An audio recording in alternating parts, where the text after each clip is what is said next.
ગુજરિયા વિરાટ છે। હું ઘણા ટાઈમથી એક સોશિયલ વર્કર છું, પણ ક્યાંક સમય સંજોગે મને ક્યાંક હારી દીધો તો હું ક્યાંક હારી ગયો તો, તૂટી ગયો હતો એમ। ક્યાંક સમાજમાં મારી એક કદાચ હું બહુ હારી ગયો હતો, મતલબ એના કોઈ શબ્દો નથી, પણ ખાસ એક જીવનની અંદર અત્યારે આપણે જીવનમાં એક અત્યારે તમે હાલ ચાલી રહ્યું છે લાલો મૂવી, જે મૂવીની અંદર એવી ઘણી બધી કડીઓ છે જે તમને જીવન જીવવાનો માર્ગ શીખવે છે કે અંત સુધી તમારે કઈ રીતે લડવું, કઈ રીતે તમારા જીવનમાં તમારે ખૂબ જ આગળ જવું છે। એ ખાસ એક સહકારરૂપી એક મૂવી આપણા માટે કહી શકે કે વર્ષો પછી એક એવું મૂવી આવ્યું છે જે આપણા ધર્મને અને આપણા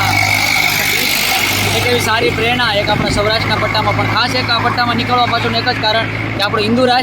રાષ્ટ્ર જાહેર કરવો હોય તો સૌથી પહેલાં આપણે ગાય માતાને બચાવવી જોઈશે, જેની અંદર ભગવાન શ્રી કૃષ્ણે સીધું કીધું છે કે તમે તમારા કર્મ છે એવું તમને ફળ મળશે। બસ એ જ એક ઉદ્દેશ્ય છે ને ખાસ સૌરાષ્ટ્રના પટ્ટામાં ચાલીને જવાનો એક જ મારો હેતુ છે, ન કે કોઈ ફેમસ થવાનો, કે સૌરાષ્ટ્રની ધરામાં ભગવાન દ્વારકાધીશ વસ્યો છે તો એ દ્વારકાધીશના આદેશ ઉપર આપણે ચાલીને આપણા ધર્મના કામ કરીએ અને હર હંમેશ ભગવાન દ્વારકાધીશના આદેશ અનુસાર કામ કરીએ। એટલા માટે કે ખાસ તમે લોકો એકવાર જરૂર આ લાલો મૂવી આવ્યું છે આપણે સૌરાષ્ટ્રની ધરા ઉપર એક જીવન પરિવર્તન કરવા માટે તો બધા લોકો સાથ સહકારથી જોડાવ અને ખૂબ જ લાગણીથી જોડાવ। ભગવાન દ્વારકાધીશના શરણોમાં હું ભગવાન ઉઘાડા પગે જાઉં છું। ભગવાન દ્વારકાધીશના કે જ્યારે મેં ભગવાન મને મળ્યા ત્યારે મેં કીધું હતું કે ઉઘાડા તમારી કાસ્ટમાંથી કે તમે દુનિયાને એક એવું ઘરેણું એવું ફિલ્મ આપ્યું છે કે જેનાથી ઘણું બધું શીખવા મળે છે। અત્યારની યુવા પેઢી જે યુગમાં આગળ જઈ રહી છે, કોઈ પણ પોઝિટિવ નેગેટિવ એટલે ખાસ કે પોઝિટિવ વ્યૂ માટે આવે છે, અને એક મૂવીનું એક માધ્યમ એક જ છે કે સારા માર્ગ ઉપર ચાલો, કે કર્મ પેઢી જે